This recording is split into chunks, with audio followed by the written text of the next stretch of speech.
First of all, we are going for Hajj. Why we are going for Hajj? The intention of Hajj. The Prophet ﷺ, do you know how many times went for Hajj? One time. And how many times he went for Umrah? 4 times for Umrah. MashaAllah. Very good. And the Prophet ﷺ said, خُذُوا عَنِّي مَنَاسِكَكُمْ, meaning follow me in Hajj. All the steps you follow slowly. Now, before you go for Hajj, you need to prepare certain things. When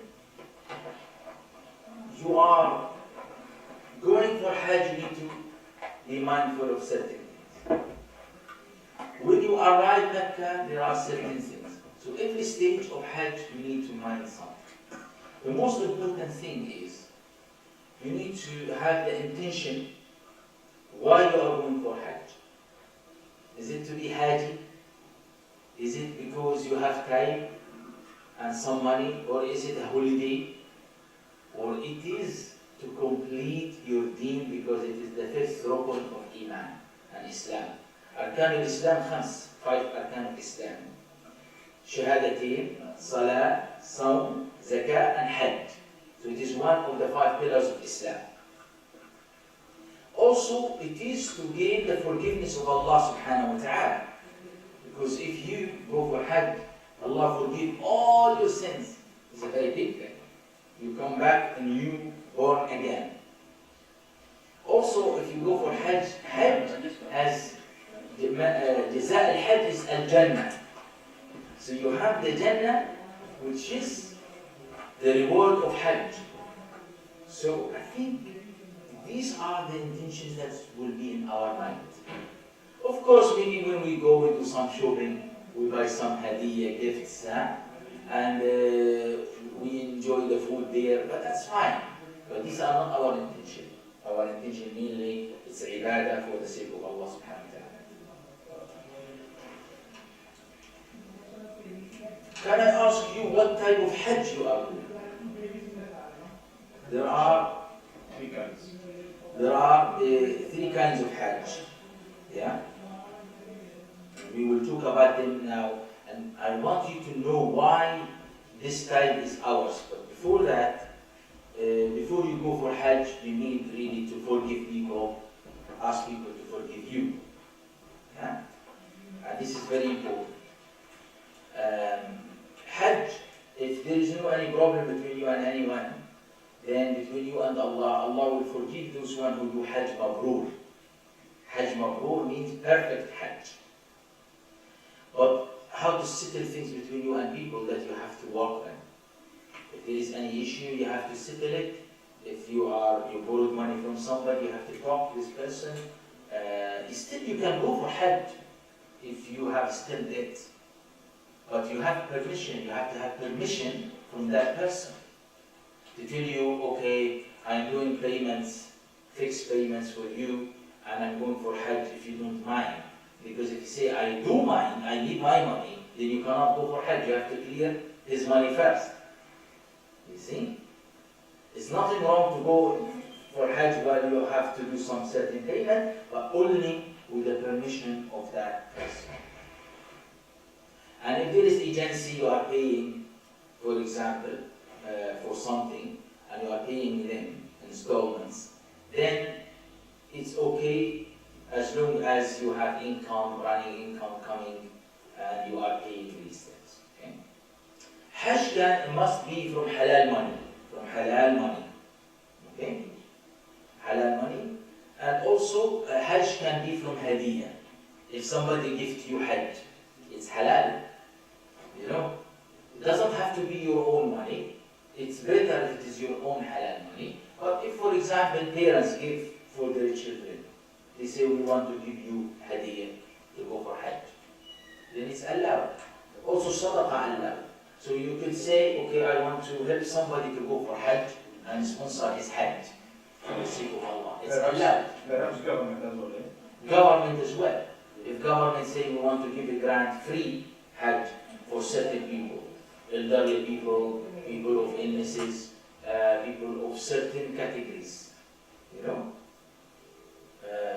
maybe those one who they lost their children, something like this. So there are different grants for Hajj. If you apply, it's a free, it's like a gift or sadaqah. So it's allowed to take it as well. Hajj, in the Ashhur of Hajj, Allah subhanahu wa ta'ala said Al-Hajj Ayyam Ma'lumat. Ayyam Ma'lumat, meaning specific days. How many days of Hajj? 6 days of Hajj. Hajj is 6 days. But people go 20 days, they go 1 month.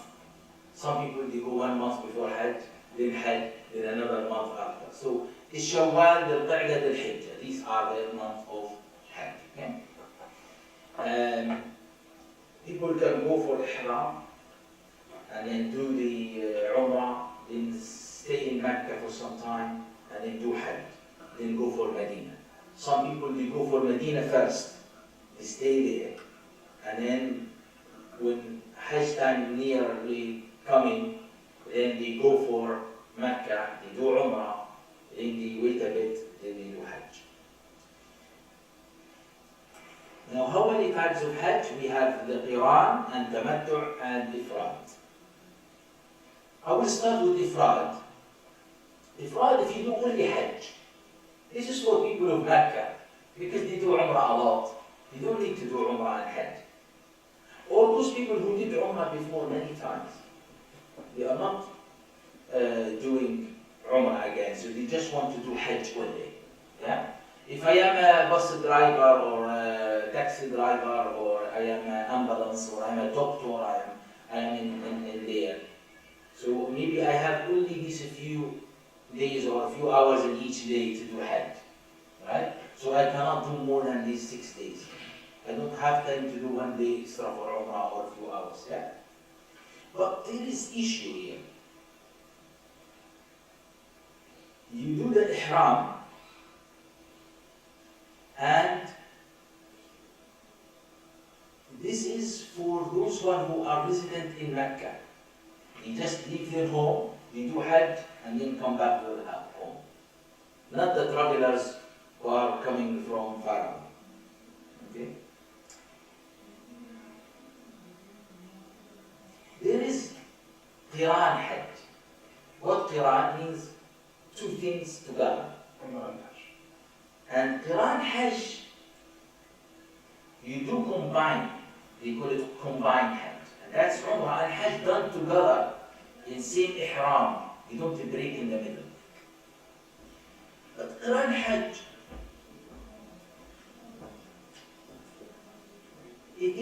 can be hard for people, because you have to do the Umrah, then you don't break. Then you continue until Hajj finish with same Ihram. With same Ihram. But Ihram means the state of Ihram, which we are going to talk about, which is the intention that you are in Ihram condition. Ihram conditions that you cannot cut your nails, you cannot cut your hair, you cannot hunt animals, you cannot basically, there's no husband and wife relationship, yeah? All this kind of things. So there are lots of restrictions in the Ihram state, and for men you put the clothes as well, as the intention of Ihram. We will talk about it. But also, you need your animal with you. Are you traveling with the sheep with you? No. So the only form that for us is Hajj at-Tamattu'. That you do Umrah, then you break, then you do Hajj, and you don't have to bring your animal with you from outside.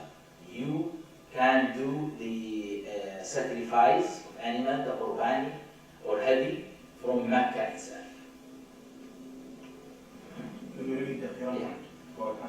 Yeah. So the Qiran, your animals with you from outside. The Ifrad, you do. You have to bring it with you. Yes. So the Quran, there is no anyone can do Quran. The Prophet ﷺ did Quran because he came from Medina with the Qurbani, with the Adahi, with them to Mecca.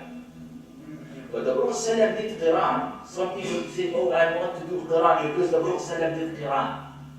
But practically you cannot do it because you don't have your animal with you. Second thing, the Prophet ﷺ advised and instructed people to do tamattu. Which means Umrah, break, Hajj. And your animal doesn't have to be with you. Okay? So that's what we call it, two sets.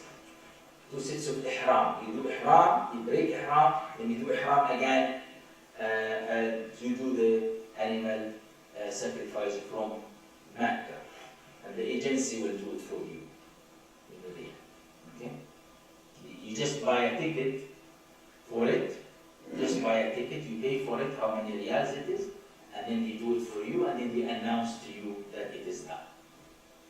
And they distribute it for us. Yeah? And the second one, the one that we inshallah will do, and for the Saturday round, do you have to leave Mecca? No. So that's why you do the animal sacrifice, because the break that happened. Now you understand, yeah? Okay. Now you do Umrah. You come from outside, you enter from the miqat. If it is the miqat from the miqat means the border of Mecca. Okay? Miqat. Miqat is miqat makani, the border of Mecca geographically, and there is miqat zamani, which is time. You cannot do Hajj any time of the year. You have to do it in this specific time. So miqat is the time, and miqat of the border. So when it comes to the border, then border happen. You come from maybe Mecca, from Jeddah to Mecca. Yeah, the miqat is different from Medina to Mecca, different from other areas like Jordan to Mecca, Iraq to Mecca, this that. So there are different miqats, and we will talk about it. So what you need to think of, now I want to go for Hajj, I settle everything, I do the intention, I forgive everyone, I prepare things with me, I do my vaccination. Yeah, there's vaccination you have to do, and certificate. You can go to a pharmacy, like Boots or any pharmacy here, and you can do the vaccination, and then they give you certificate, and that certificate is needed for Hajj. Okay? Just we go back to the point that about Hajj. You said like you give it to one of the agencies, and they do it for you. How you gonna make sure that person the best thing in Hajj is to witness your Qurbani. Is it possible to witness it? It's not possible. I went for Hajj twice, I couldn't. So there are, if the agency, how Hujjaj, for many of them will go and witness their Qurbanis. It's difficult. They do it in a slaughtering houses and differently. So basically, you need to pay the ticket for Qurbani, and they do it for you. And the agency, there are UK agencies in the website of the Nusuk, Nusuk. There are certain agencies. You choose which agency you want to go with. And that agency, part of the arrangement, when you pay, so you pay for the Qurbani and the Hadi, and then they do the sacrifice for you and they confirm that they have done it. Yeah? So that's what is it. That's one thing. Second thing is, when you actually clear your mind from all the issues, forgive people, people forgive you, settle every issues that's still hanging, prepare, change your, start like different diet, eat less a bit, things like that. Because I think it's very important that you should know that you will be dehydrated if you are not drinking lots of water, because it's very hot, and it's going to be hot, and it's going to continue being hot. Yeah? So you need to now drink lots of water. Now the weather here is getting summer, so you need to walk a lot. everyday walk, so you can get used to walking. It's not about us like we drive or we just walk a little bit. We are not used to walk like miles and miles. Now we need to learn. So every day walk 1 mile, next day 2 miles, 3 miles. So what will happen is you are used to the tawaf, become easy for you, the sa'i easy, walking to the masjid, coming from the masjid, all these kind of things. So there will be a significant walking exist. Even though there are taxis, but you can wait for a taxi for 1 hour, and it's better you walk for 45 minutes or half an hour rather than to wait for a taxi for 1 hour, or the bus, or if the bus late or distant. So walking is going to be part of your life there every day and every 2-3 hours. Yeah. So it's better you do walking. Your medications, you need to look into that. Obviously, you should not have high expectation as well. So I'm just telling you. So when you go there will be some kind of struggle. Food late, it's okay. You have to used to be hungry a bit. For example, bus late, so you need to be patient. No frustration, no this, no that. So if you have that in your mind, then it's fine. It's not like fixed, time for food these days, then it's 100%. Or delayed maybe 5-10 minutes, it's okay, but maybe delay half an hour, 1 hour, it's okay. If you don't have this expectation, then you will struggle there. Not everything will be smooth and fixed 100%. You want to go, for example, from Arafat to Muzdalifah, maybe you are late a bit. From Muzdalifah to, for example, Mina, and then you are late. It's fine. So you have to be patient and expecting these things to happen. You go, you find your sleeping bag gone. Somebody taking it because they think it's theirs because it's similar in color or similar in shape. Yeah. So it's nothing wrong with that. So patient is a very good preparation. Yeah? Don't go home and say to somebody to shout at you so you can test yourself if you are going to be patient or not. Because in Hajj Mabrur means you are not involved in argument. You are not getting angry. And you are patient. You are not involved in any haram. You are not involved in anything at all. Obviously, that's why I advise you to go for shopping at the end. Because you might need to bargain the shopkeepers. How much is this? How much is that? Maybe from 300 riyals, it goes back down to 50 riyals at the end of the negotiation. So this is the culture there. It's not like how much is this 200 thing. And it is actually 50. So do shopping at the end. Don't do it at the beginning. And you know why? Because where you put your shopping? In the hotel. Okay, you are not sitting in the hotel all the time. You will go to the tent. Okay, you are worried about your shopping. You go to pray. Oh, what's happening with my shoe? I bought a gift for my sister or my wife or my husband. Where is the, Then you will be worried and stressed and all this. Keep the shopping. Last day you leave Mecca. You do tawaf al-wada', farewell tawaf, do some shopping and go. Or do all the shopping, put it in your room, and then go for farewell tawaf, last goodbye tawaf, and leave to Medina.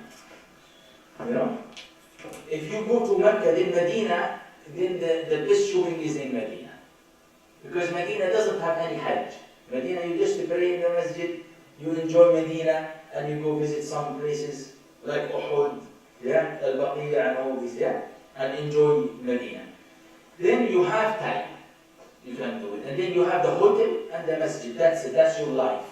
So you can put all your shopping in your room. So that's easier.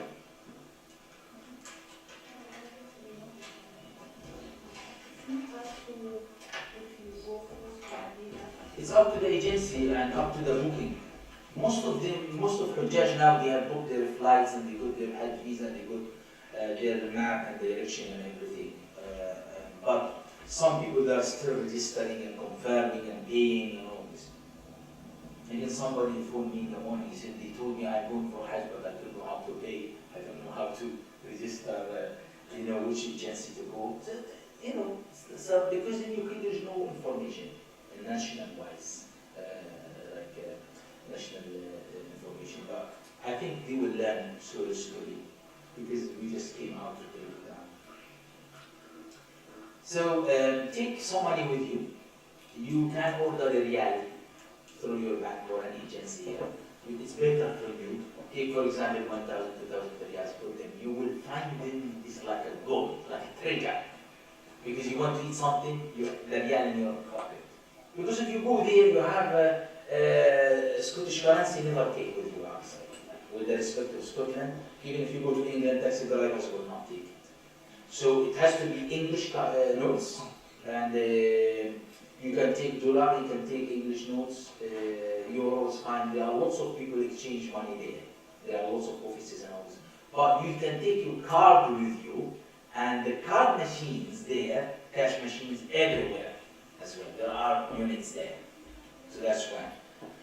If you take a real, I believe it's good because I ordered a real with me, I went there. So even in the airport, I am hungry, I want to buy something. I want to buy like slippers, shoes. There from the airport, I lost mine, or somebody took it by mistake, or it's cut. Then I just double it. And instead of where to find money, because everything real. Even taxi driver, when I finish the Hajj, I'm going home, and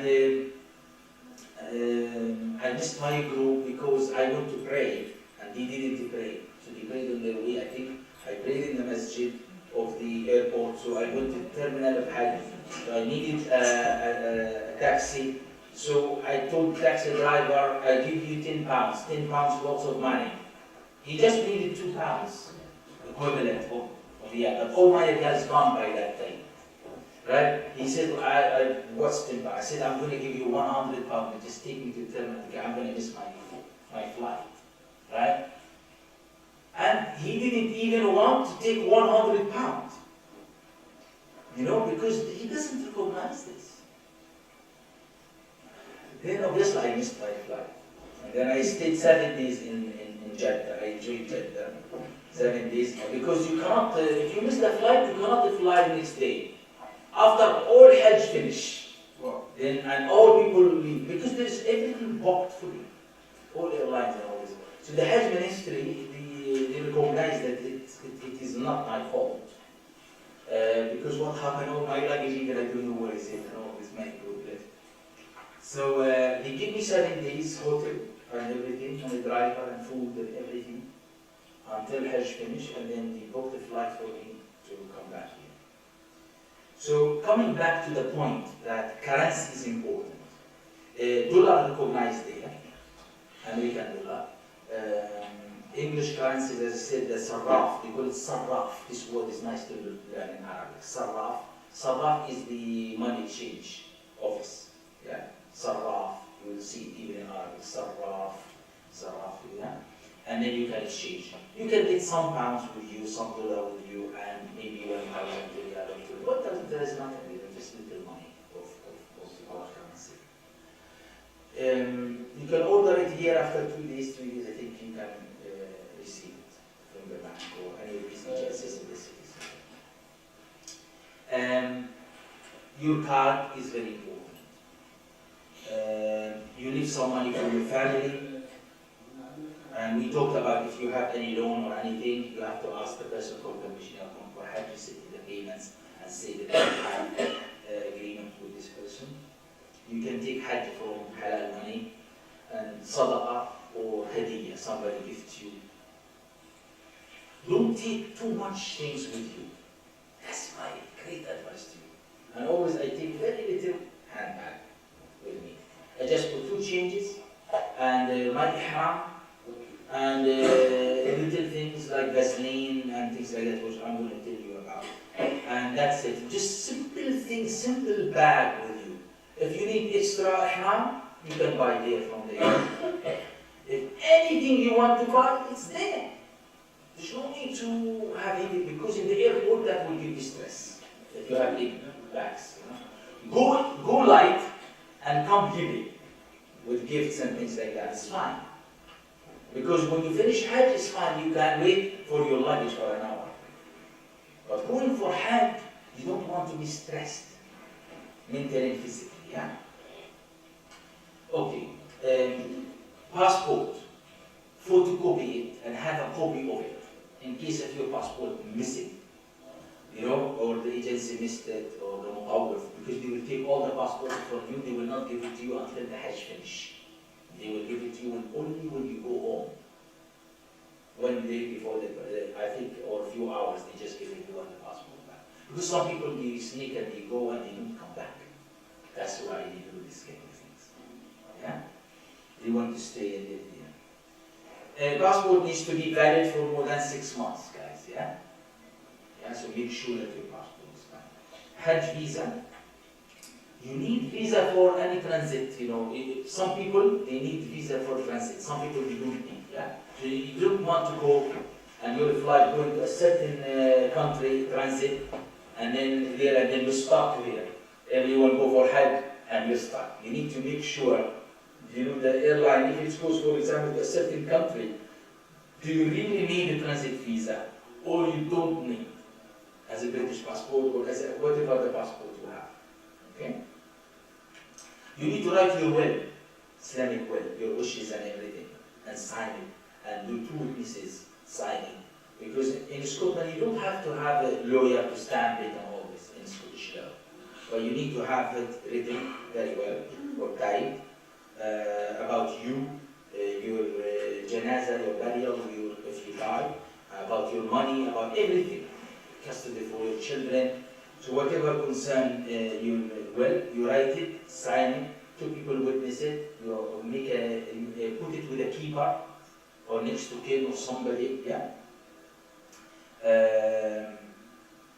This is good thing to do before you go for Hajj. Marriage certificate, I think it's very important that you take it with you, but keep another copy here, but you take it, why? Why I said keep another copy? Because if you lose it there, the original one, if you lose the original marriage certificate there, what will happen is, I'll tell you why I want you to take it with you. Because I tell you, if you lose the marriage certificate there, at least you should have another copy, or certified copy, so you can reissue it again. But why you need it there? Because if you are husband and wife, it's better you take a room of 2. Don't make your wife goes with 8, 10 sisters in one room, and you go with another 8 or 10 people in another room. Why? Because if you are ill, your wife will look after you. She cannot go to the man's room to look after you. If she is not well, you cannot go to the lady's room and look after your wife. This is basic, you know, things. But there are other reasons. But it's very important that if a couple going, or a family, to book their room there, with the agency, rather than you are scattered with others. Yeah? Because you will be restricted. Your bag should be very unique. Not like you go to the market, buy a bag like everyone else do. Make your bag is different. Fancy bag is fine, has a certain color, maybe unique color. Everyone has a black bag, or a green, or a blue bag, red bag. Okay, you get something really different color, different shape. Put like a strap there with your details, right? Make a lock and keep the keys into your belt, right? So this bag will not be stolen, this bag will not be opened, or lost, or if it is lost, it's easy to identify it in the airport or agency or wherever you are, okay? Because it's not easy. Your details there, and including from that. The best thing you take with you, at-taqwa, the piety and good intention, with a clear mind and heart. And as I said to you, that perfect Hajj, as the least reward is Jannah. Right? So you have to have perfect Hajj. And that's where is your really, your main intention should be, I am going to have perfect Hajj, full forgiveness and Jannah. So that's really why I'm going for Hajj. You know, to complete my pillars of Islam. You can take a glass, sunglass. Yeah, you can take umbrella with you. You can take what do you call it, Vaseline. You know Vaseline, man. You know you don't wear underwear. you know, you do the ihram, you don't do it other way. So with walking a lot, with hot and sweating, and also you might have problem. So you put Vaseline, and it's allowed. Yeah, you put Vaseline. Without Spanish, yeah? Yeah, Vaseline, really. During the ihram, you are not allowed to take something like it has smell, like perfume, like, you know. I know some people, they go too much spices, and no, spices, no, it's okay. And only like into your body, not food, you know. Food is okay, it has different smell, tea, different flavors, okay. But your body should not have perfume or anything. But people can have soup, you know, soup without smell, and you can buy them, simple ones, yeah. You can buy them, they are available. Because you need to have bath, you know. 6 days without shower is not easy. But you can have shower, you can do, sometimes you must do, and sometimes it is very convenient. Slavers, we talked about it. I'll talk about these slowly, but I wrote a few notes I wanted to share with you before. You need a small bag, like this one, you see. These ones, you need them for the little stones that you will do for the Jama'at. So you need to take these. And it's better you have different colors. Why? Because this is the first day, this is second day, this is third day. So you don't mix up things and you know what you are doing, yeah? So people put chocolate and perfume in these, but you can get them in. These are really very important because this first day you need 7. Second day you need 21, 7 and 7 and 7.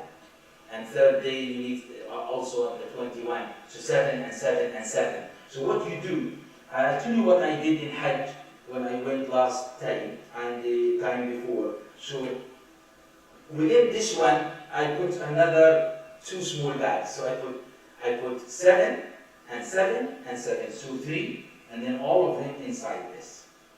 So 3, 7. So I know that I have to do 7, then I have to walk and do another 7, then I have to walk and then I do another 7.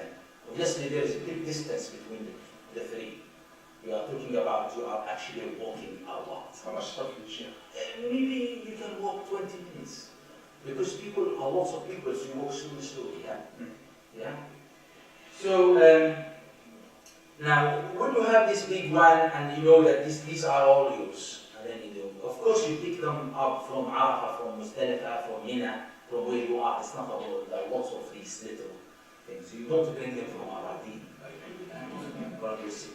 But because this is something interesting to take with you, because you won't find it there. People holding in their hand, people putting in their pocket, people losing stone, people losing counting. Yeah, even counter you can get, you know, a counter.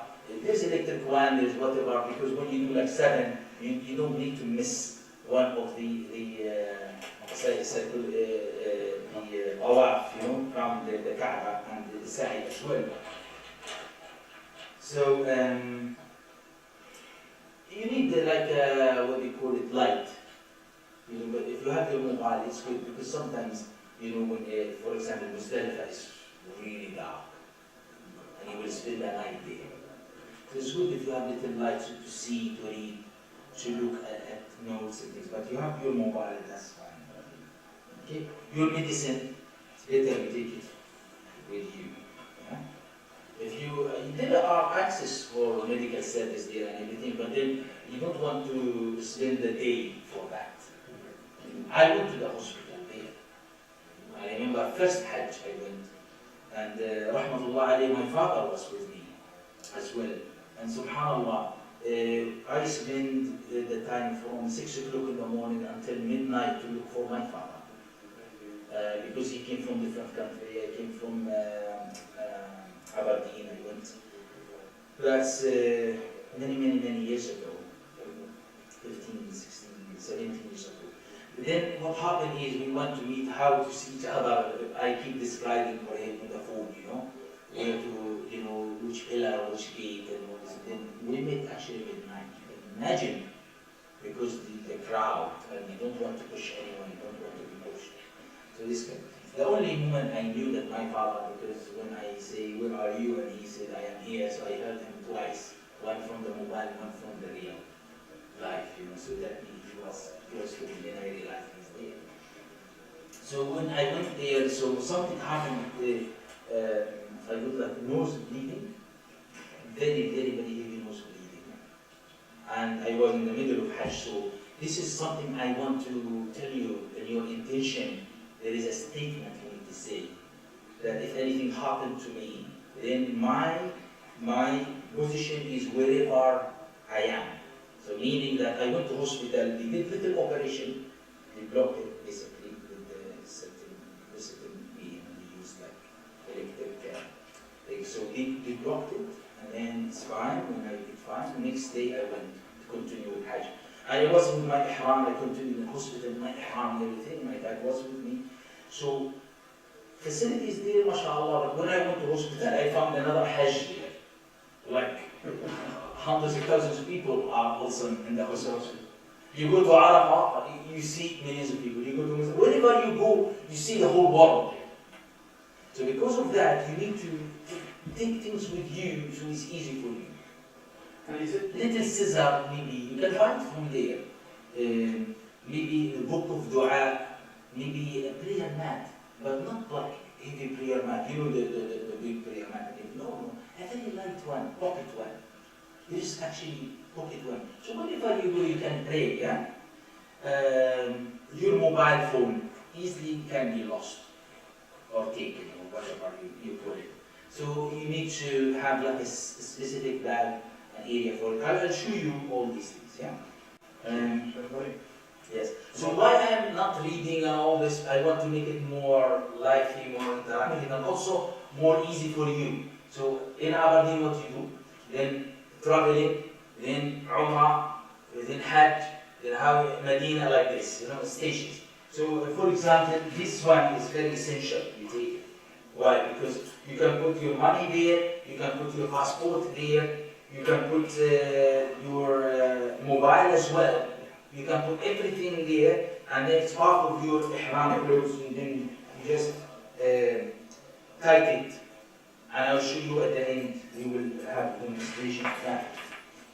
So for the ladies, for example, you don't want to put a bag with all lots of things there and important, and then somebody cut it by scissor and then take it, and you are still in your Hajj. There are lots of good people there, there are lots of thieves as well. People are doing it for a living. They are not going for Hajj. You will see lots of surprises there as well. But this is the whole world. Okay, now, Sheikh, very well the statement that you mentioned. yes, we'll talk about the niyyah because it's coming. The main thing is, I want you to think of, are you going for Hajj or not? Yes, I'm going for myself.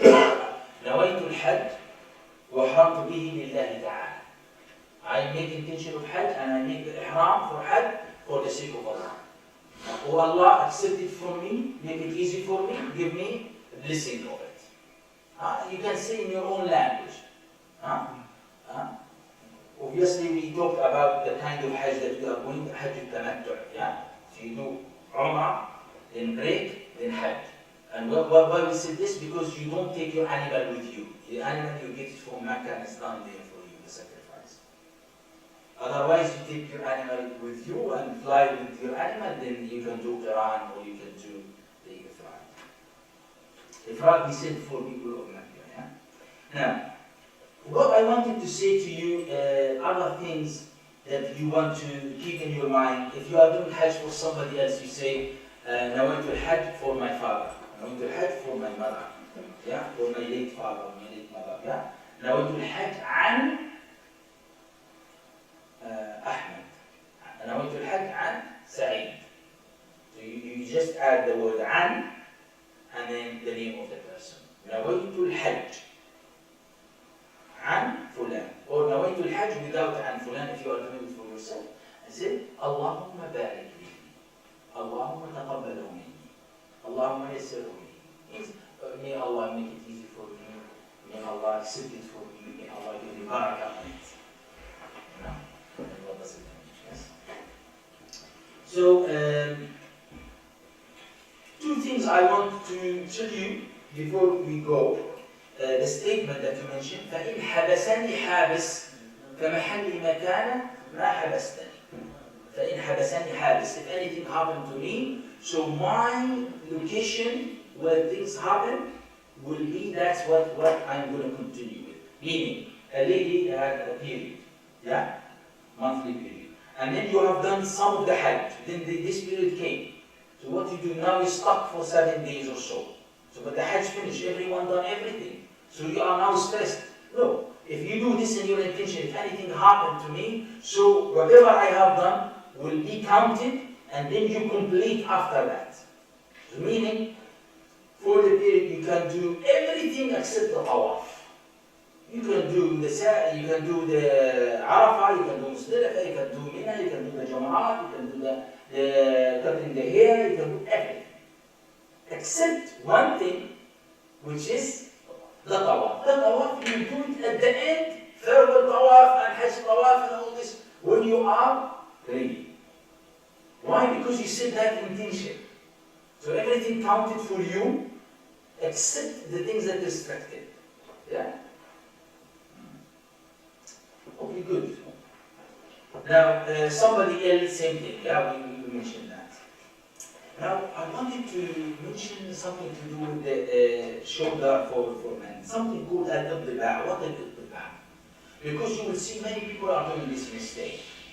Al-ibtiba' is to keep the right shoulder in, open when you do the ihram. Yeah? So, this has to be only in the first tawaf. Only. The first tawaf when you go and you do tawaf al-ziyarah. Tawaf al-ziyarah, the first tawaf, the welcome tawaf or tahiyyat al-masjid or whatever. Or the tawaf al-qudum, or you call it umrah tawaf because you are going to do umrah. Yeah? So you do it at that time only. You will see people doing it in Hajj, which is wrong. You see people doing it in last farewell tawaf, it's wrong. You just keep this in your mind. Why I am telling you very early in this presentation? Because I want you to understand that you don't look at what people do, you look what you know. Because when you look at what people, oh, I missed this, and you think you are wrong, but the truth is not. There's so many people do Hajj wrong. You know, even I was struggling explaining to some people, because sometimes the different languages and different things, yeah? So you see the whole group, like 50 people, 200, 500 people are working together and doing something wrong. And I said to them, you can't even communicate because different language, you know? So this is one thing, and the other thing I want to tell you about the Ramel. This is the first tawaf, that's the whole 7 rounds? Yes. With Yes. right shoulder. Okay. That's it. And then after that, you just do it normal. You actually cover both shoulders like this. Yeah. So this is a very significant information. And then another significant information is obviously my talk is recorded, so you can have access to it as well later on the link. But I will give you something really amazing and very well structured for you to receive when you are at Hajj.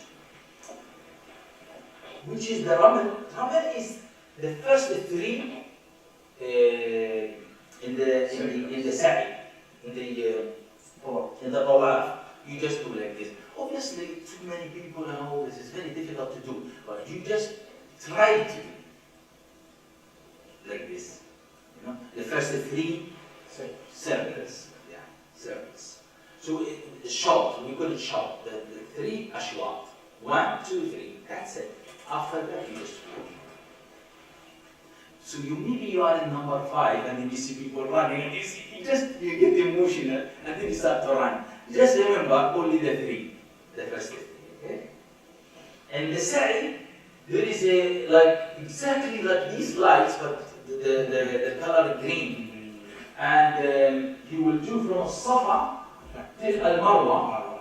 So we go, Safa is there and then Marwa here. So when you are actually doing this Sa'i, right? Only you do this jogging in between these 2 areas only. the green lines. And they are putting it very clear and very big. You will see people are actually running from the beginning until the end, which is not right. So only that area, this is something interesting. The other thing, And this is for both ladies and men. Full for men. full man. For men. Full for men. That's what I'm thinking. So this full man, yeah. So this is you do it. Ladies, they are not doing this full man with black man. They are walking all the time, and they wearing their own clothes. Yeah. So that's fine. So these things it's good to be highlighted. Now let's go into Hajj step by step. We talked about the niyyah of Hajj, forgiveness, what to take with us, and all this. Now let's talk about Hajj step by step. Now you understand that first thing you do is Umrah. Then you will do Hajj. And that is Hajj at-Tamattu. Yes? Hajj at-Tamattu. Now, these are the kind of Hajj. Hajj at-Tamattu, that's the one that we are doing. That's the one that Prophet ﷺ asked us to do and recommend us. Okay? What is it? Combine Hajj and Umrah with a break. Break in. So Umrah, break, Hajj. And then you do the sacrifice. So 2 sets of Ihram. So 2 sets of Ihram meaning that you do Ihram, Niyyah, break. This is Ihram of Umrah. Then you do another Ihram for Hajj when the time of Hajj comes, which is the day of 8 of the Hijjah. So if you go, for example, 2-3 days before, you do the Umrah and then you do break. And I'll tell you what to do in the break time. Okay? So this is fine. Let's go for Umrah. So far, so good, yeah? Ihram. I am not going to tell you everything today. I'm going to give you significant, important things, and I'm going to give you the general thing, yeah? But if you want access to this full presentation, it's for you. Okay, gift. We will do WhatsApp group, 2023 Hajj Aberdeen group. And then everyone will join that group and put all the information here. During you are in Hajj, send me questions there. I answer you there. Everyone also in Aberdeen learn from the question and from the answer. Okay? So that's WhatsApp. There is no direct call there, but there is voice message you can give. You can give text message in the WhatsApp. There's another program called IMO, IMO. It's very well known there and they use it. Telegram, Emo, Bottom. There's one called Bottom. I think in the both they use it as well. I have all these applications in my mobile. So whatever the way that you want to contact me, same number, you can get that. Okay. Now we'll talk about the Ihram. People think Ihram is the clothes. No. Forget this. This is misconception, misunderstanding. Ihram is the niyyah, the intention of entering the state of Ihram, which is the restricted condition for Umrah or Hajj. Okay? Now, obviously, I will say a few things, but then you will read in the screen. You can see there are things that you are not allowed to do. You cannot cut your hair. You cannot cut your nails, for example. You cannot put perfume or something that smells. But you can use things that without perfume, yeah? We discussed this earlier, like simple soup, you can buy, you can give it to you. Okay. Ihram for man, Ihram for women. Ihram for man, these 2 sets that we mentioned, I will show you and we can do practices for today. For ladies, is your normal clothes. Usually ladies, they wear white clothes, you know, full abaya, with hijab, with everything. Ladies are not allowed to cover their faces directly in Hajj, like this, to the skin. So any ladies, you see some ladies, they wear makeup, they have to make it like a little bit, like this. Yeah? So it's not direct to the skin, but they have to make it in a way that it does cover, if you want to, that's fine, but it's not direct to the skin. Okay, that's fine. So, do not do like this and wear. You have to make it a little bit wider so you can walk. Because if I do it like this, and then I do it, then what will happen? How I will walk? It's going to be difficult. I will be like doing like this. But you need to first open, yeah? And then you do it. And the way that you do it, you have to do it in a way that you don't have an awkward position or embarrassing position, because if it's fall down, it's a problem. So you need to tight it from here really very well. Yeah? And then after that it's done. Then you get, obviously you have to do it the way that up, because if you put it down and then somebody stand on it on the floor, it's a nightmare. Then your clothes will go. Yeah? It does happen. It's not like something I am just making up. It does happen. We saw all these things. Now, you see, you put this one here. Do not put this at the back. Put this here. So if you lose it, you see it. And then you tie it up from here and make it really tight. And I'm going to tell you what to do after. Then you put this here. You fold it. Yeah. When are we coming with this one? I think online, you'll find everything online. This has been with me for now 17 years, 18 years. But I saw people have different. Yeah. So there are a number of websites now, which is purely for this. But Imam, the thing is, this cloth, so you have, they'll be selling per kg. Yeah. Some is like No, 50, I know something. 10. You buy one of this, don't buy two. When you get to the airport, you will find hundreds of thousands of them. You just buy by your riyals, I mentioned earlier. You take, They are very cheap, isn't it? yeah, very cheap. You can buy them. You buy it here for maybe 30 pounds, 50 pounds. Yeah, there you buy it like 2 pounds. Yes. 1 pound. You know? So I got only one with me, and then when I went there, I got out. Okay? The thing is, Imam, I think the cloth comes in different thicknesses. Yeah, That's what. but it's very hot there, so you buy the good quality one, cotton or something. You don't want also. Anyway, so this is you. You will be like this, basically. Very simple. Some people they put clip here or something, but just be careful. You don't want to have a problem or somebody has a problem. Just simple. That's it. Obviously, nothing underneath. Okay. So that's the ihram. What I did the intention. That but first, your first intention what? Umrah. Remember, your Hajj intention will be when you are in Mecca. After the first ihram, you do break and then okay. So we do the intention.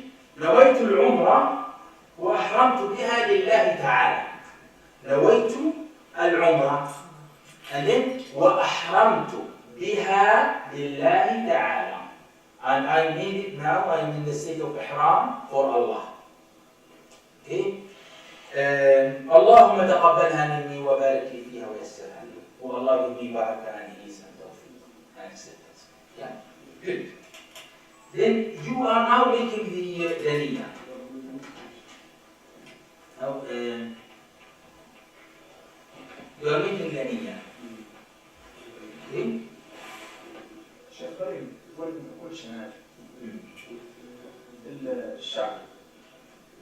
الشعر أو الكنشي يعني. These are like, for example, if something dropped unintentionally, it's fine. But then if you keep itching and then something dropped, then you have to give the extra hadi, extra sacrifice, extra qurbani. It's like penalty, you know. See, when you forget in the prayer, you do to sunnah, to sujood sahwa, yeah, to rectify things. So here, if you do any mistake in Hajj, there are some has penalty. Like for example, on the day of Eid, you finish all your work and everything, but you have to go to Mina, sleep there, stay in Mina. For example, in the Ayyam al-Tashriq, if you went to Mecca, for example, because you didn't do the tawaf first day of Eid, because heavy and busy day, you went second day. Then if you don't reach Mina before midnight, then you have to have penalty. The penalty is extra qurban, extra hadi. You pay extra ticket for that because you made that mistake, you missed that time. Yeah, it has to be before the midnight. And this is one of these penalties for if someone For the Brother Zahraddin, you want to take some photos? for the second Iran, do you need to be outside the No. For the second from the hotel. Yes. Okay.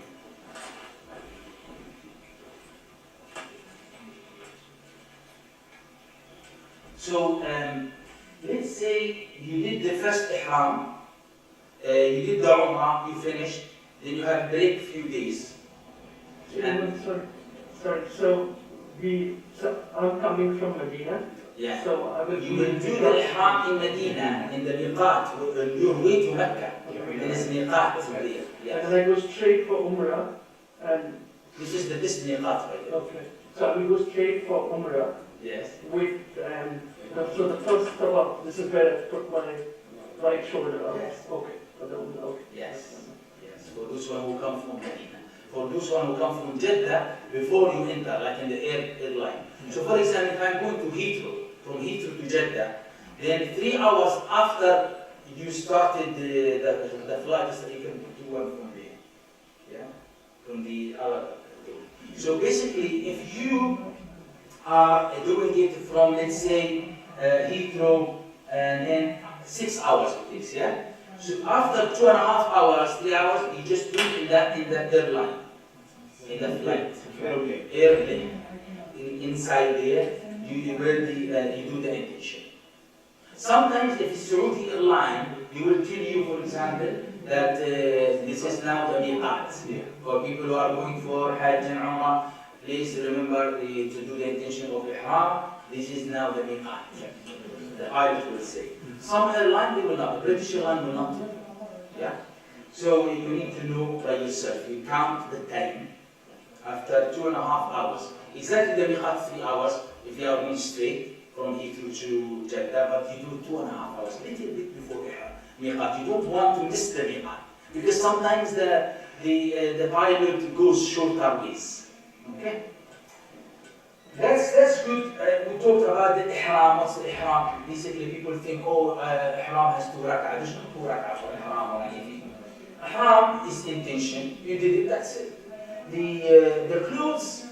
It's a part of the ihram etiquettes and protocols, and it is wajib. You must do it. But it is not that ihram is the clothes. People think that ihram is the clothes. No, ihram is the intention, and we do it. That means all the restrictions of ihram started. Yeah? Now,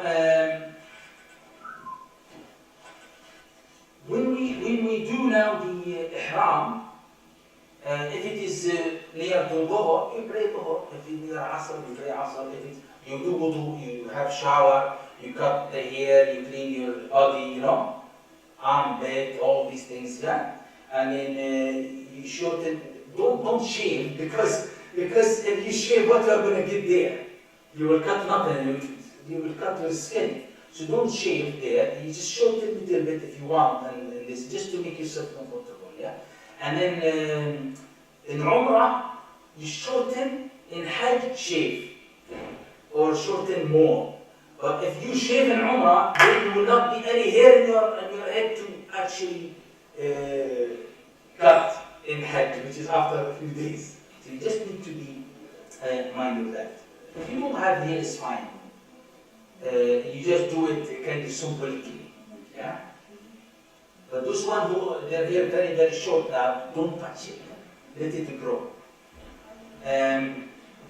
Now, اللهم إني أريد العمرة وأحرمت العمرة فيسرها لي وتقبلها مني. These are the dua that we mentioned. After the niyyah, and you said you put the cloth on, it's fine, you clean everything. You can put actually perfume before. You can put perfume before, but not after. You understand? Before the niyyah, you can put perfume and everything, but not after. And then you do a talbiyah. لبيك اللهم لبيك لبيك لا شريك لك لبيك إن الحمد والنعمة لك والملك لا شريك لك. So that's it. The niyyah, the cleaning and everything, the niyyah, and then the talbiyah. That's your ihram. But then there are rules which I'm going to show you some of them, yeah? We talked about miqat, yeah? And the travel and all this. These are what you can do, what you cannot do for the ihram. You can please have a look and see.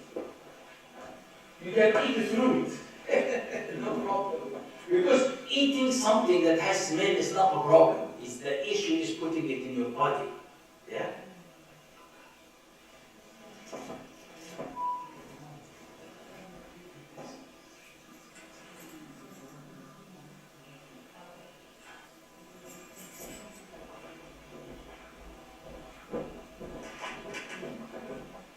So, if you want to ask about anything in this,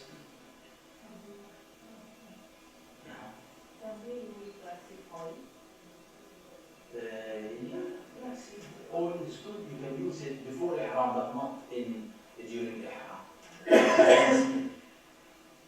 Anything has a smell you can't use. Can you combo on here after you You can, but there is a problem is if the hair drop. Because you have to, there's punishment for it. So I was careful with that as well. Shampoo without color, without smell, but shampoo no, because it does have smell. There is a special shampoo soup, they call it simple, so you can find it in the shops, and that doesn't have any smell. It's like very pure, plain, natural. Yeah, it doesn't have any what you call fragrant. Huh? Yeah, then it's fine. Otherwise, no. Okay. So, did you see anything you want to ask here before I go to another slide? Hand sanitizer? No. No. Hand sanitizer, not during the ihram. Okay. Not during the ihram, because maybe it does have a smell. But if you really need it and things like that, it's fine. But this is the restrictions here. Yeah. You have wiper, it's fine, but wiper that doesn't have this nice smell and, wiper, after your food. In the flight, you are eating, you are in ihram, and mashallah, and happy, they bring the food for you, and they get a nice wiper with the flower smell of what's happened. You actually use the smell, unconsciously, unintentionally. You make a mistake here. So you need to be very, very, very careful. That's why I take this little wiper, this kid's wiper that has only water. Yeah? And I put it in a very nice little bag, this small plastic bags, you put sandwiches in them, yeah? In your kitchen. And I put with me. MashaAllah. Okay? So that's why don't think too much about it, but don't kill any animals or birds or anything there. Yeah? You can feed the pigeon there. If you find any. Okay.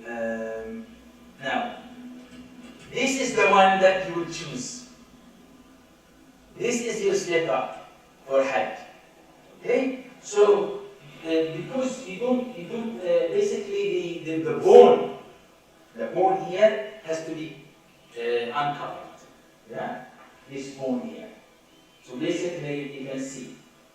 And you don't want to have anything covering the toes.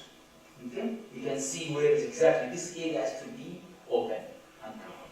That's the main thing. But then this has issue. And how to find it? Tell me. See this one. So, Brother Abdullah, if you get some water, things like that, yeah? So, now, you are going, yeah?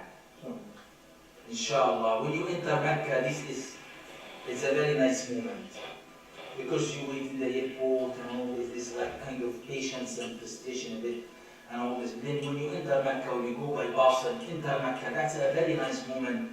And then you make dua that Allah subhanahu wa ta'ala give you the tawfiq and barakah and all this. And then you make the Umrah. So now if you enter Mecca and you are tired, don't go and do Umrah. Take this advice from me. Because if you go, it's like you are standing for Taraweeh and you are sleepy and tired. You don't feel it, you don't maybe do it well, and maybe you don't enjoy it at all. And it doesn't have any effect on you. But if you go to the hotel and you sleep, and do the Umrah next day, it doesn't have to be seen moment I enter Mecca, I go for Umrah. No. After long travel, maybe you are so tired. So you go, and then rest, and then next day, and do it. Do it after Fajr, before Fajr. Empty. Yeah, and don't go for the hot time, or a little bit before the this is very hot time. Then, okay, you lose your skin, or your skin will actually change. Yeah? You see all the skin is going, because hot. You know, when you are grilling something, you put something in a grill, what happened to it? Or you fry something, without oil. That's what happened to the skin. So what you need is, you need to choose either after Asr, or after Asr, yeah, don't choose between Maghrib and Isha. Very short time and you will stuck for the prayers. Okay? Either after Asr or after Fajr, or before Fajr. Night nice. Because people, after midnight, people want to go and sleep in the hotel. So they go and sleep in the hotel and you go for Umrah. So you can do it after the Isha and the Fajr. Yeah. You can do it during the night. Yes, but after Isha, people will be busy. So also, you don't have to do it in the first ground floor. You can do it second floor. The difference is one year. Little bit longer. It takes maybe another half an hour extra, but it's safer and enjoyable. Yeah? So you choose, yeah? So what is the Umrah? The Umrah has only these four things. Four things for Umrah. Okay? First thing, the Ihram, we talked about. Then the Tawaf, 7 times. Yeah? And then the Sa'i between Safa and Marwa. Yeah? And then you shorten the hair. For the ladies, you just get your hair like this, by your hand, yeah? But not in front of you. Yeah? And your hand, for example. And you just cut a little bit. Just to sample. Yeah? And that's all. That's what you can do. Yeah? Now, let's talk a little bit more so we make it easy for you.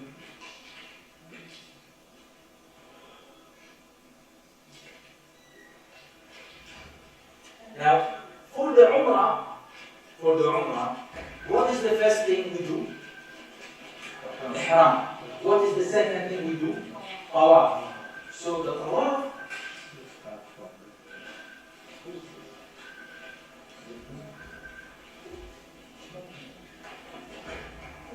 so the Hajar al-Aswad, where is the Hajar al-Aswad?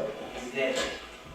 Hajar al-Aswad, from here. So you start from here, go all the way, that's number 1. Go all the way, that's number 2. All the way, that's number 3. Then you finish the one that we said, the Ramal, yeah? And then 4, 5, 6, 7, that's it. Yeah? So you start from Hajar al-Aswad. Now you cannot touch it, you cannot kiss it, you cannot put your head in it. That's fine, we understood all this, yeah? So what you do, you just do like this, Bismillah. Bismillah. You see the Kaaba? MashaAllah. Allahumma zid هذا البيت تعظيما وتشريفا. Oh Allah, give this Kaaba more jalal, more honor, more respect. Okay? That's the dua, yeah? So, Can you have that dua? Okay. Can you have that dua? inshallah, you can ask me, I am now in the front of the Kaaba first time, what to do. I just tell you. Because all these are dua in the Hajj book.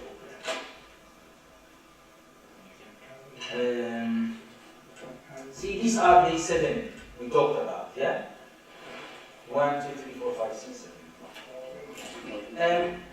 They have this line, and it's like a green light there, in the front of the Hajar al-Aswad. So actually you know, yes? So you know really about it.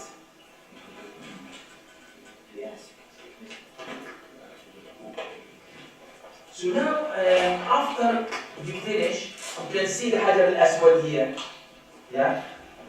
Don't try to push people, don't try to get in it. Honestly. It's not a good idea. Okay? Just this is for you to know where is the Hajar al-Aswad. Exactly. Okay, after you do the tawaf, you do 2 rak'ah. Where is Maqam Ibrahim? You know Maqam Ibrahim? I'll show you. See this here? Maqam Ibrahim. So, you look at Maqam Ibrahim, you can do 2 rak'ah anywhere in the masjid. You do not need to go and with Maqam Ibrahim exactly and you go and do that 2 rak'ah there. Because you will find all the world there. You can do 2 rak'ah anywhere in the Haram. Okay? So, what we did now, we did the tawaf, we did 2 rak'ah. Now I need to go and have nice zamzam. Okay? I need to go and have nice zamzam. Okay? Zamzam is ma mubarak. Blessed water. So before you do zamzam, you do this dua. اللهم إني أسألك علما نافعا ورزقا طيبا وعملا متقبلا وشفاء من كل داء. Oh Allah, I ask you beneficial knowledge, علما نافعا ورزقا طيبا, this risk provision, and شفاء من كل داء, and شفاء, yeah, and accepted good deeds, yeah, and شفاء, and also you do your own dua. You do dua for yourself, for your family, for people. I don't think you will remember me, so you will not do dua for me, that's fine. But at least do for yourself and your family. These are your parents, your grandparents, people who are really dear to you.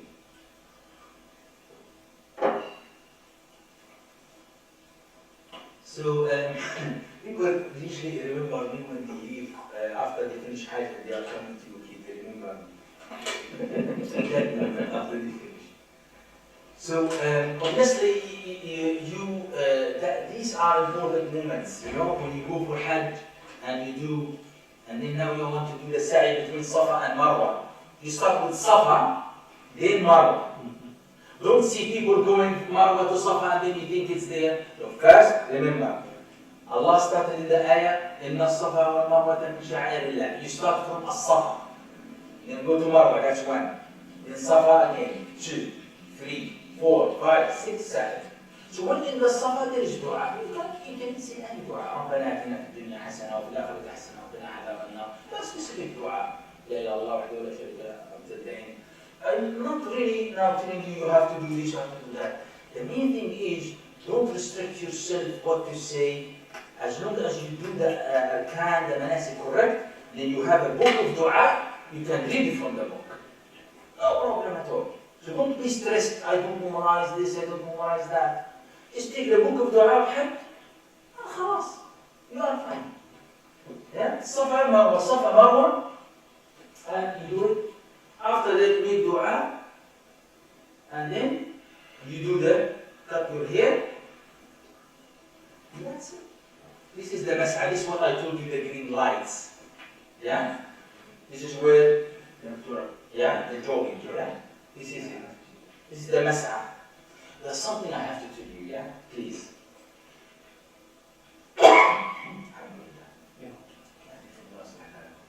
The mas'ah was like this. Then they expanded. Now some of the scholars, they said extension is fine, it's part of it.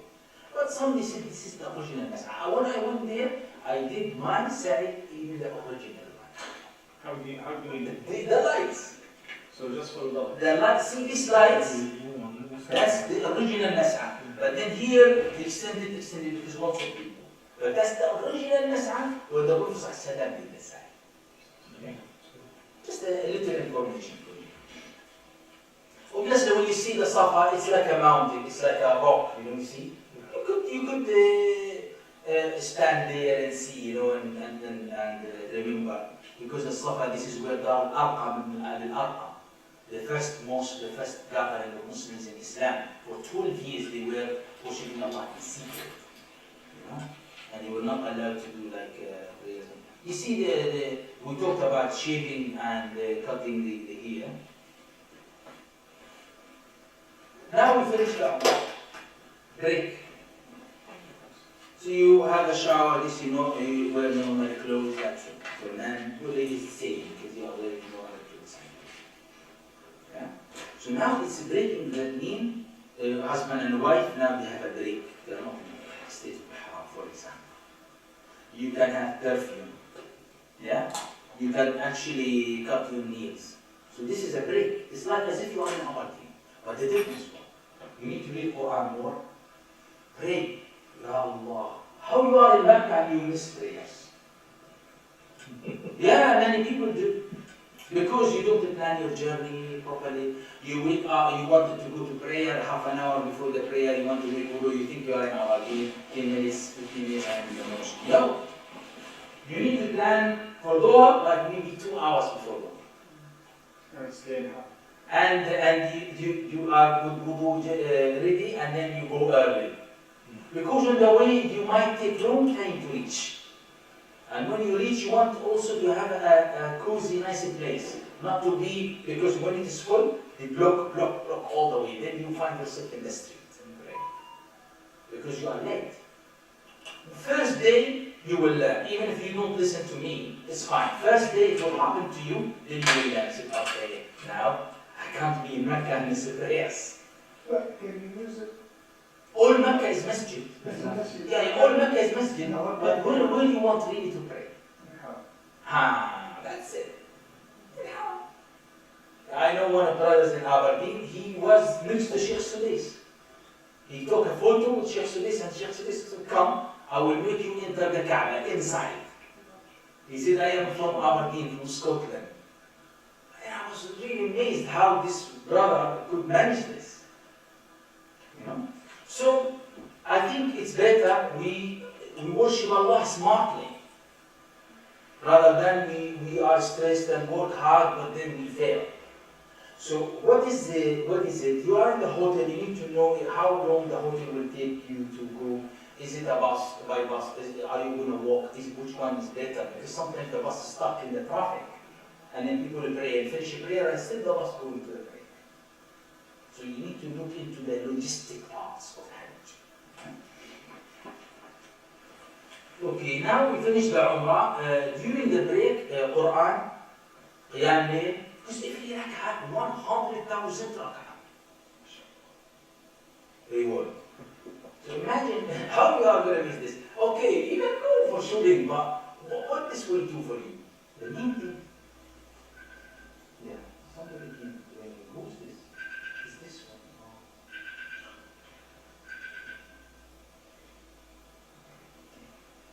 So, okay, now, maybe you can talk to me. That you forgot it in the mosque. So now, Hello? we want to do ihram again for Hajj. We're on the hotel. And then start preparing ourselves for the great day of Hajj. Yes? Okay, that's good. So the first thing we talked about Hajj Tamattu. So this is the map. I have very nice maps, I will show you. But this is a very simple one. So you are in Miqat, you came to Mecca or from Medina to Mecca, and now you did the Umrah, finish. You did the break, finish, now you want to start the Hajj. Hajj, first thing you do is after the Ihram that we know, you go to Mina. This is the 8th of the Hajj. Yawm al-Tarwiyah. You go from the hotel to Mina. He take you by bus or walking, you know, it's not far, and things like that. I think we walked that time. So you just go in the morning, you go to Mina, you see your tent, the name of your group, and then this is your, and do you see your mattress? Your mattress there, another person, oh, 200 people here with me in this, camp tent. Another 200, another people, like this. You see where you are. You put your things. You take to Mina little bit with you, like your simple things. Second ihram. Yeah, second ihram things, because you will stay there. That's your accommodation. Yeah. If you go to Mina, then after Mina, when we are doing Arafah, the biggest day of Hajj, the ninth. The ninth. So when I say the ninth, that's when we are here fasting, not Hajj. You don't fast there. Arafah, so you go to Mina, preparing yourself for Arafah.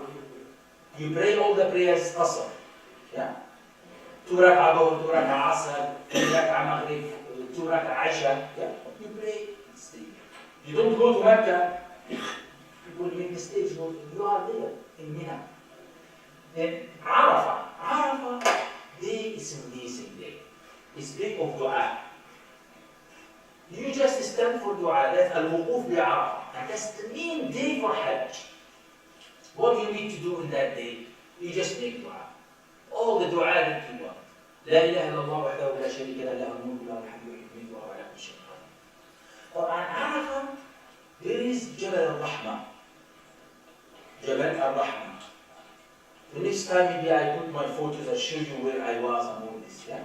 Jabal al-Rahmah is all rocks. It can be very risky, very dangerous.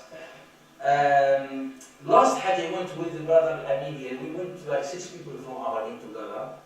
The brother Amin hold me and said, don't go please, please, please. I said, brother, believe me, I am so excited, let me go. Because I want to go where is the Prophet ﷺ stood and made dua, Jabal al-Rahmah, the mountain of Rahmah, which is part of Arafah. And then I saw him down, and then when he saw me up, he, I think, regretted that and he wanted to follow me. And then just a few moments and he's beside me. I said, you see, look, the whole world in Jabal al-Rahmah. Because when you are in your tent, you are sitting there and making dua, it's fine. But I went there, my first Hajj, when I went to Jabal al-Rahmah, I almost did, because it's all rocks, it's not like, I think now they did like stairs and all this, yeah? And then, step like this, and then one lady, maybe 90-something years old, from Africa, from Nigeria, hold me like this. Otherwise I'm going down. Because Jabal is like a hill, with all rock. And then she held me like this. I said, oh, how strong you lady. She's 90 years, and she's there, and I am struggling to go. And at that time I was in my 20s, So it's subhanAllah. So when people tell you don't listen to anyone, just listen to your heart. Explore the Hajj. Go and see. If you find it difficult, don't. Stop wherever it's the easiest position for you. What the maximum you could do. Because I went there, I found the whole world there. So Arafah. Arafah is day of dua. You don't do anything. You just do the prayers, qasr or jama'. When we should enter Arafah? Is it middle of day or? Yes, so Arafah, you will go after sunrise. From Mina. After sunrise, in the morning, you just pray Fajr, you do some dua, read some Quran, and then after sunrise, some people they go before sunrise, after sunrise, and you go. And your way, you get the little stones. The chickpeas, I call them. Chickpeas, because you have to get them like chickpeas. It's not like big. Yeah, chickpeas. So a little, and then you put them, you take them from your way. Okay? So that's Arafah. So you must be after Zawal in Arafah, and you must be until Maghrib. You cannot leave before Maghrib. So between Dhuhr and Maghrib, you must be in Arafah. You must be in Arafah between Dhuhr and Maghrib. After Maghrib, you don't pray Maghrib in Arafah. So you pray Dhuhr and Asr. Yeah? You can combine and Qasr, that's fine. And then Maghrib and Isha, you don't pray. You leave after Maghrib without praying Maghrib. You pray Maghrib and Isha together in Muzdalifah. Number 4. And you stay all the night in Muzdalifah. Muzdalifah is open area, open space. There's nothing there. Open space, wudu area, that's it. And then you have your sleeping bag, you sleep. And you will hear lots of noises because people snoring around you, people shouting, people discussing, people talking, people fighting. Yeah, the whole Hajj people are there. Then you spend the night there. After Fajr, same thing after sunrise, you will walk and go back to number 5, the Mina area, which is the Jama'ah area. But you are in your schools. Okay, so now we understood the work Hajj. Hajj is 6 days. The 8th, you go to Mina, you prepare yourself for the big day, then you go to Arafah, then after that you rest 1 night in Muzdalifah, then you go back to Mina for the A'mal, the work of the Eid. Because Arafah is 9th, 1 day before Eid.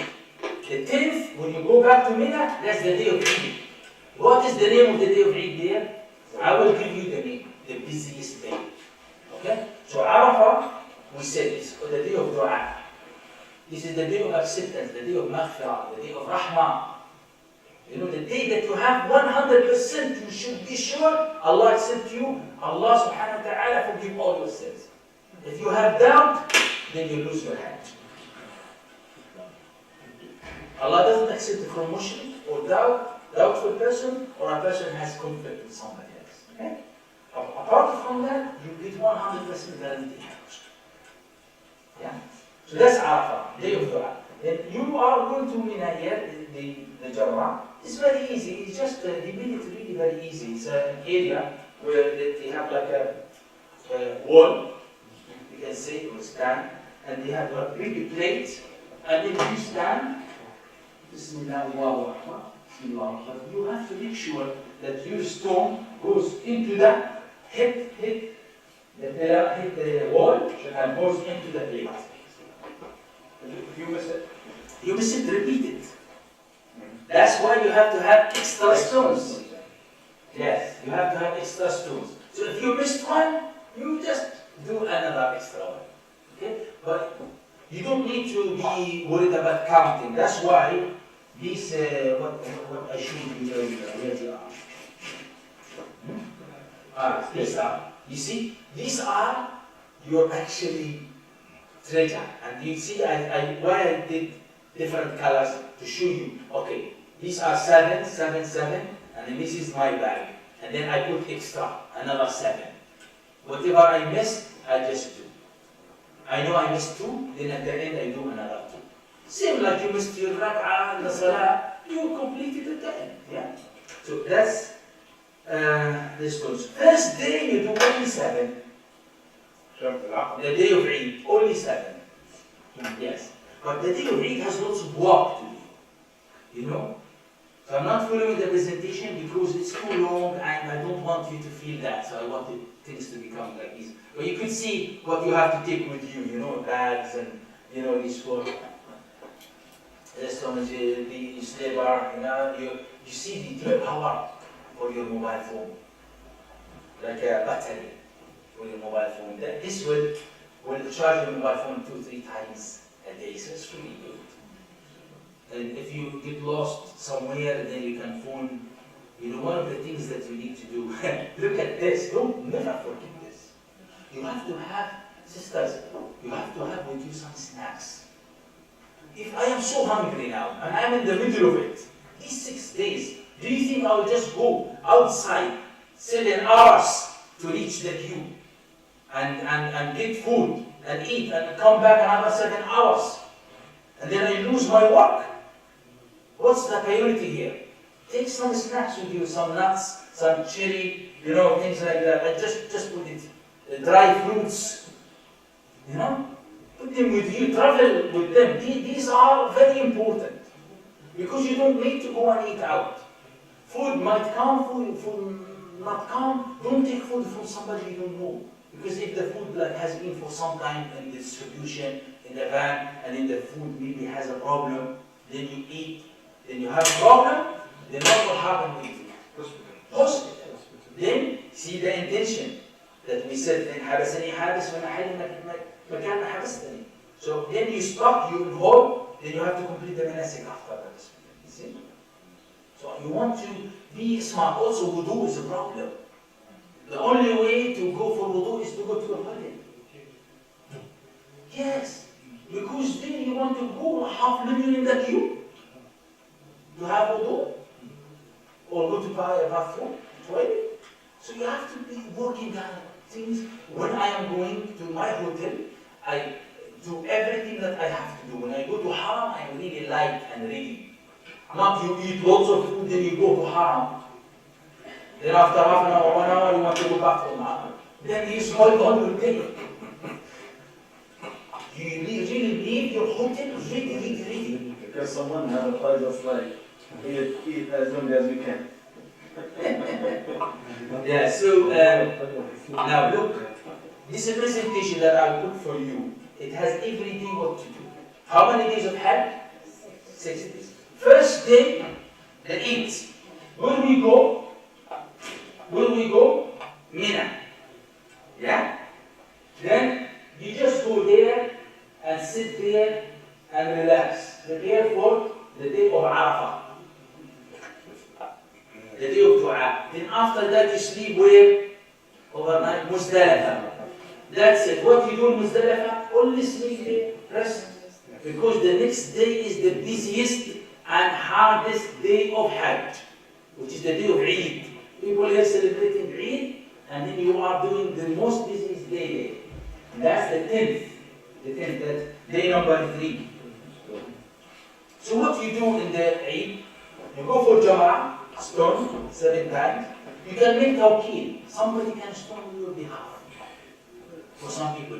You know, people used to say, okay, please, some old ladies, they say, please, can you do it for me? Yes, no problem. What's your name, sister? My name is Saeeda, no problem. Bismillah, this is for Saeeda. First you do for yourself. When you finish, then Bismillah, this is for Saeeda, and you do it. The next day, Saeeda is looking up for me again. Imam, please. Okay, no problem, this is for Saeeda. Third day, I didn't see Saeeda, Saeeda didn't see me. Very old lady in our group. So maybe somebody else. It's usually very busy. Very, but now it's is easier. that place is usually very busy. So Yeah. what do you advise in terms of when to do it and It has to be after Zawal. You cannot do Rajab before Zawal. Some people, they see them, they get fatwa, they do it before Dhuhr and they go. But there's no people there. But you have to walk early. Walk at 11 or 10. You pray duha, salat al-duha for rak'ah, and then just go at 10 o'clock, keep walking. Because you will reach around Dhuhr, and then after, when Zawal happen, you just do it. Because you need to keep walking, finish, and then you go and pray Dhuhr and Asr. Yeah, you can combine. Okay. Now, Jum'ah is one, the 7th that we mentioned, and that's the longest Jum'ah. Then after that, you need to make sure that you do the Qurban, the sacrifice of the animal. The agents will do it for you. So now you have to count with me. Jamara, the stone. Then the hadi, the animal. Okay? And then you want to go for Mecca to do the tawaf. I need to talk about this. I need really to talk about this. If you have to have 3 out of 4. Yeah? In order to get out of this. So you go for the stoning, then you do the sacrifice, then you can go for tawaf, but Mecca is going to be really very busy and tents everywhere. So packed everywhere. So what you do, you could do the tawaf next day. You don't have to do it in Eid day. You have 3 days to do it. This is one thing you have to know. Second thing you need to know is, if you go and do the tawaf, let's say, because you finish the rajm, the stoning, and then the agency will do the hadi for you, the qurbani. So that's easy. That's one done. And when you do it, the stoning. just Dhuhr time. So you have from Dhuhr until Isha, until midnight to do actually the tawaf. You can go to Mecca, but in this case, please go to the second floor. Okay, maybe you enjoy the first floor when you do Umrah, it's okay. Second floor, because this day of Eid, we talk about 4 million people there, or 3 million people there. Yeah? Okay, what you do, you do the tawaf, you must, after that, do the haircut, or shaving, which is the best option for a man to shave. For ladies, you just cut a little bit with the scissor. You must return to Mina before midnight. So if you finish your tawaf Asr time, Maghrib time, it's fine. If you pray Maghrib, it's fine. If you pray Isha in Mecca, and then how much will be left for midnight to go to Mina? That's the challenge. Because your group will not be with you. Your staff will not be with you. Agency will not be with you. No one will be with you. Everyone, the day of Eid, it's like Yawm al-Qiyamah. Because people in Muzdalifah are with you. People in Arafah, they are with you. We talk together, eat together, khutbah of Arafah together, everything nice. In the days of Mina after Eid, you see them, they are there and they eating food coming to you, you are relaxing, just to pray and eat and make dhikr and Quran. That's it. But the day of Eid, no one will know anyone. Subhanallah. Because you remember Yawm al-Qiyamah. Because why? You have to do the rajab. You have to do the sacrifice, they will do it for you. You have to go for tawaf, and you have to do the cutting here, and you have to go to Mina before midnight. All this you have to do it yourself. You are responsible for yourself. Unless if a group goes together, and hopefully they will not, no one will be lost within that sector. What we did in our group, our union together, we were around 6 people, and the others in the agency, we went big circle, and ladies in the middle of the circle, in the front, and men surrounding, and then we are walking together. We do everything together. We finish together. This is the way. Because remember there, you have to have Saudi SIM card, for calling, yeah? And that's why I wrote my number there, because when you go there, then you connect with me and email or WhatsApp, then you can ask me questions. Because maybe UK number might work sometimes, sometimes not. Network is not easy there. Even Saudi network, you see everything because you call somebody and somebody else talking to you. So what you need to do is, you have to be with other people. Because the Jama'ah has barakah. Jama'ah is safety, security, everything. Somebody not well, somebody fall down, somebody this, whatever happened. So everyone helping everyone. It's the best way. So we work together from the beginning till the end. We just did the plan together. We said, okay, this is what we are going to do.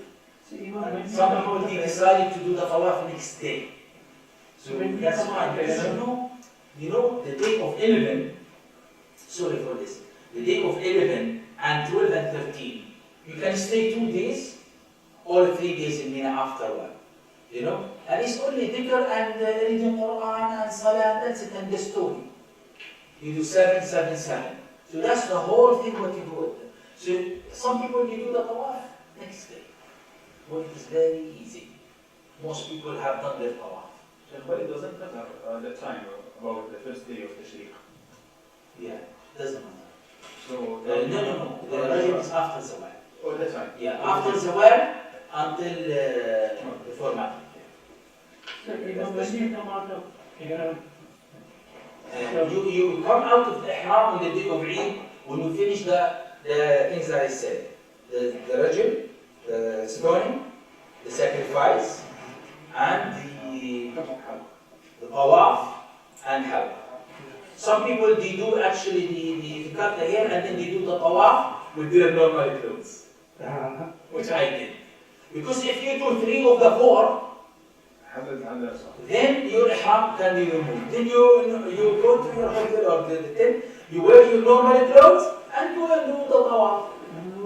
You don't need the ihram clothes anymore. And then you are not restricted, and it's more easier and more comfortable.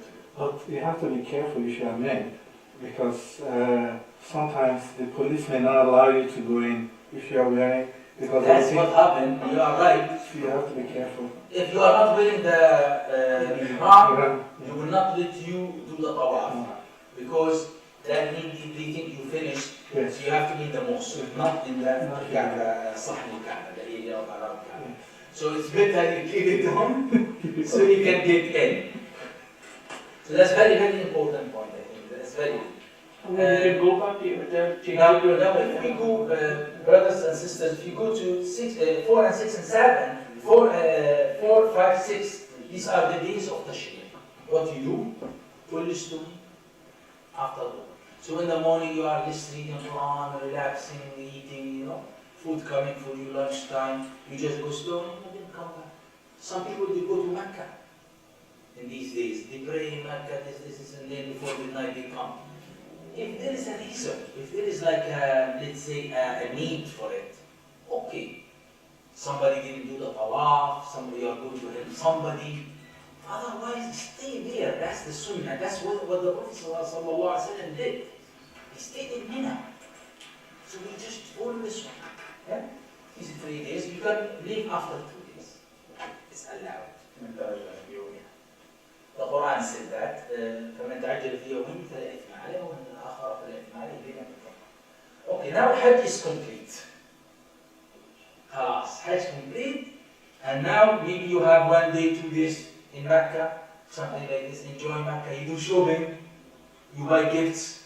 Yeah, you will never remember me. Don't worry. I'm not going to ask you for a gift when you come back. So what I did actually when I went for Hajj. Before I went for Hajj, I made sure I have lots of miswak, sibha, prayer mats, everything. I did online. Everything came to my house is there. When I went for Hajj, I came back, all the gifts in my house. Anyone comes to visit me, I give gifts. Why? Because I don't want to carry so many things. And you can't actually get all this there easily. And also, sometimes your bags arrive late. So you come home and you are waiting for them to come, and then you miss that moment. Zamzam water. In the airport, if you have Hajj visa, they give you the passport back, you will go for the airport, you will be allowed to take one with you. This is for air, for traveling by air. So they give you, this is one, it will go with you. But what some people they do, they buy before, and some people they put it within their clothes, within here and there in their bags. Sometimes it passes, and sometimes they take them out of you. So you have to be very careful what actually allowed, what's not allowed. People go there and they buy chili, they buy nuts, they buy things. They say, why are you buying these things? They are buying olive, they are buying, just buy gifts, clothes. Don't buy gold and things like that, because the quality of some people just going for the trade, If you want to buy really big things, just buy them from different places, from different holidays, You want to buy a nice jacket, it's fine. Nice abaya for sisters, hijab, henna. You find these things. There are simple things you buy. Tasbih, miswak, prayer mats, These are fine. You could. But don't buy things very expensive that you can lose on your way. So I think things looks nice. And these are details I think I have managed to talk to you about each day. Basically, look at the 10. This is how you are going to be, beside each other. So you will be sitting beside people you know. Yeah? So that's fine. So something, it's nice to know these things.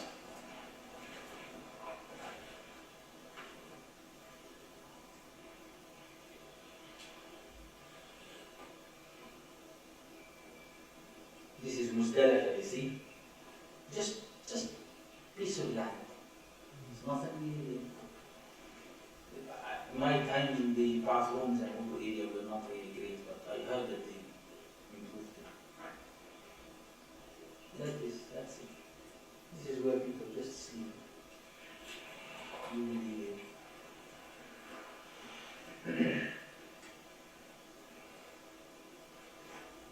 The main thing is really, this is the rajim, this is what I said, you just stone, make sure that your stone hit the wall, then it goes to the plate. If you missed it, that's fine, you just repeat it. Here is English, so you see like big Jama, that's the day of Eid. It's written there, big Jama, so it's not a problem. Then the other 3 Jama is there,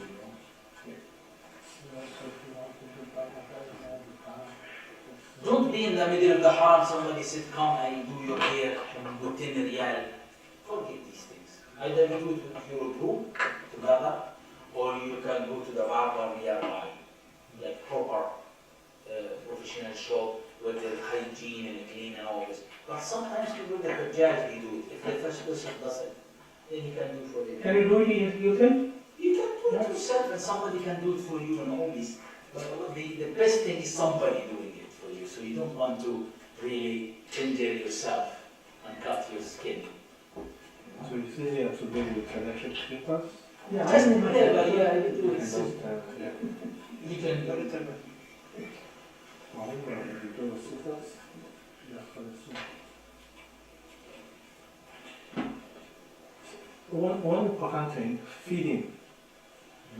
You mentioned, so how do you handle feeding in Mina? You can read this is like, if you make anything, any mistake, then you need to do penalty as we mentioned earlier. So don't worry, even if you make any mistake, you need to just do yes. I'm talking about feeding This in is Mina. like what it is. Feeding in Mina, because you mentioned you're going to be out of, Mina is located away from anywhere you can buy Yes. any food or anything, so you rely on the agency to provide the food. Or if it's not suitable for you, how do you handle that? There are some food you can see, but you have to just make sure it is fine. Yeah. I do it from outside. There are lots of people sell outside, so you can buy, but you have to judge it. Yeah. I always For example, suggest, some food not cooked well, yeah. half cooked. I always suggest to take, Because they are rushing, and so many people, so you just need to judge it. Even if you have the food, make sure that you judge it. Even if you decide not to eat it, it's fine. You can give it to somebody. You understand? Because I don't want you to buy something and then you become sick. It's only 6 days, we really need to concentrate.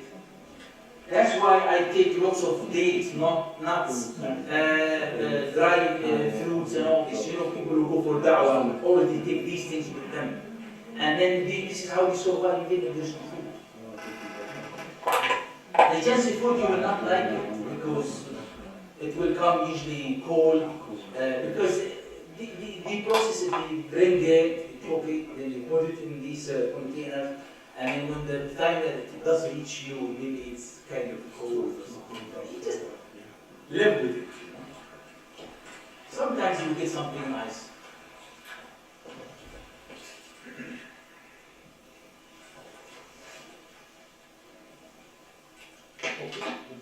How many of you really going to Hajj this year? Definite. 1, 2, 3. we have the intention, but we don't have any Did you register? no place yet. But you tried to register in Nusuk. Yeah. No. We've tried to register, we've not been successful. Okay. So please text me WhatsApp and say, You want to play The practice is open 3 days ago. I have to contact another. I don't know. Some contact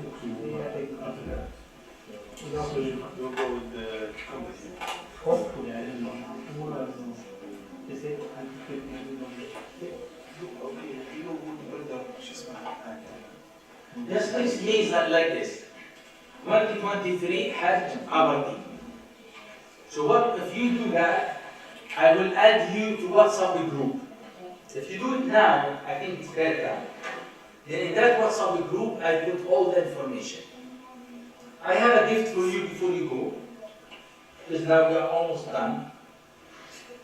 The gift I'm going to give you this one, I was part of this project many, many years ago. And this will give you everything about Hajj. Enjoy listening to it before you travel, okay? It's, I'll show you a part. Okay?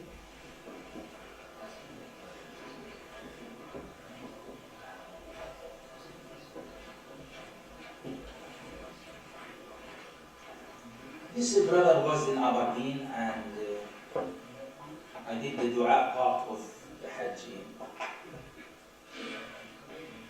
So what it does have, it does have all the dua, it does have all the information about Hajj.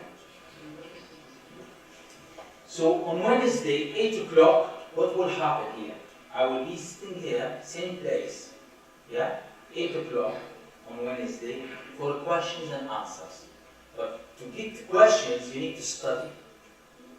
So what we need is, I'll send these links in the WhatsApp group that now you are sending me the message. And then I send all these links there. It's videos, so you just listen. You don't need to, worry about it too much. Videos and really give you what to do in your home, what to do before you travel, what you do in the airport, what you do in Umrah, what you do before Hajj, between Umrah and Hajj, what you do in Hajj, every single day is there. So all is reading. And this, we have been doing this for 20 years and we update it every year. This year was not updated, but this is from last year.